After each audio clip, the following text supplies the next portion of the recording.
Desde los primeros años de independencia, la sociedad jalisciense padeció momentos difíciles en muchos aspectos de su vida diaria, pues la guerra había dejado al país en bancarrota. Asimismo, el escenario político fue dominado por dos corrientes que tenían puntos de vista diferentes en la forma de gobernar al país. Por un lado, los federalistas pretendían gobernar conforme a lo establecido en la Constitución. Querían instaurar una república federal como forma de gobierno, que los estados eligieran libremente a sus gobiernos y administraran de igual manera su territorio, así como que las personas gozaran de la libertad de manifestación, asociación, trabajo, educación y religión. Además, pretendían quitarle los privilegios y bienes a la Iglesia. Por otro lado, los centralistas optaban por la República Central como forma de gobierno, que el presidente de la misma eligiera a los gobernadores y administradores desde el centro de las entidades, además de controlar la educación, mantener los privilegios de la Iglesia y la religión católica como única opción de culto. En este escenario de incertidumbre se desarrollaba la sociedad. En 1833, el gobierno federal interino, encabezado por el tapatío Valentín Gómez Farías, dictó algunas leyes liberales que atentaban contra los intereses del clero. En Jalisco, estas leyes fueron secundadas por el gobernador Pedro Tamés, quien prohibió a la Iglesia poseer bienes, ordenando que estos se vendieran en subastas públicas. Tales medidas provocaron el malestar del clero y de los conservadores, por lo que de inmediato pidieron ayuda al presidente con licencia, Antonio López de Santa Anna, para que detuviera los ataques liberales contra el clero.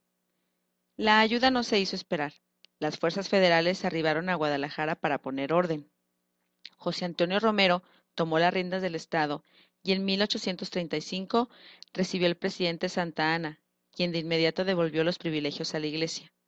Así, Jalisco fue regido por el gobierno centralista. Ante la incapacidad de los centralistas, el militar Mariano Paredes Arrillaga mostró sus ambiciones políticas y se manifestó en contra del gobierno central. Finalmente, tomó la presidencia de la República el 6 de enero de 1846 e insistió en la idea de establecer una monarquía como única opción para fortalecer y afianzar al país. Sin embargo, los jaliscienses se manifestaron en contra del sistema monárquico. El jefe de la guarnición de Guadalajara, José María Yáñez, rechazó la monarquía, se pronunció por el restablecimiento del federalismo y separó a los centralistas de los principales cargos públicos del gobierno de Jalisco. Por su parte, Paredes Arrillaga trató de someter, con un ejército de 3,000 hombres, a los jaliscienses opositores a la monarquía, pero fue rechazado por los tapatíos. Él mismo se aprestó a dirigir personalmente las operaciones, pero el 4 de agosto de 1846 fue aprehendido por Mariano Salas. Días después, en Jalisco, se implantó el federalismo, con lo que Juan N. Cumplido tomó el mando del gobierno liberal. La inestabilidad política que se vivía en México fue aprovechada por Estados Unidos de América para invadir el territorio nacional.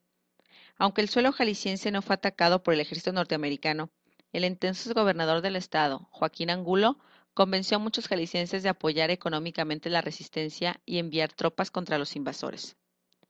Jalisco decidió formar una alianza con los estados de Querétaro, México, Aguascalientes, San Luis Potosí y Zacatecas para combatir a los estadounidenses. El combate nunca ocurrió, ya que el 2 de febrero de 1848 el gobierno mexicano firmó el Tratado Guadalupe Hidalgo. El conflicto armado terminó, pero con un resultado desastroso para México, ya que tuvo que ceder a Estados Unidos de América las regiones de Texas, Alta California y Nuevo México, es decir, 2,400,000 kilómetros cuadrados del territorio nacional. En 1843, el gobierno cambió su política y otorgó a los estados, que entonces estaban divididos en departamentos, el derecho al cobro aduanero. Desde luego, esta medida benefició la economía de Jalisco, pues con lo recaudado en el puerto de San Blas se construyó un camino que comunicaba al puerto con Guadalajara. Esto favoreció el comercio, ya que San Blas seguía siendo el puerto comercial más importante.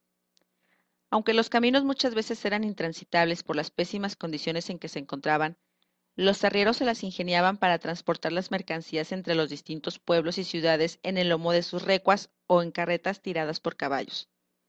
Las medidas económicas emprendidas por el gobierno central a partir de 1835 obstruyeron el desarrollo del comercio, pues este controlaba los aranceles recabados en los diferentes puertos. Sin embargo, Guadalajara continuó siendo la ciudad comercial más destacada en el occidente. Created using Powtoon.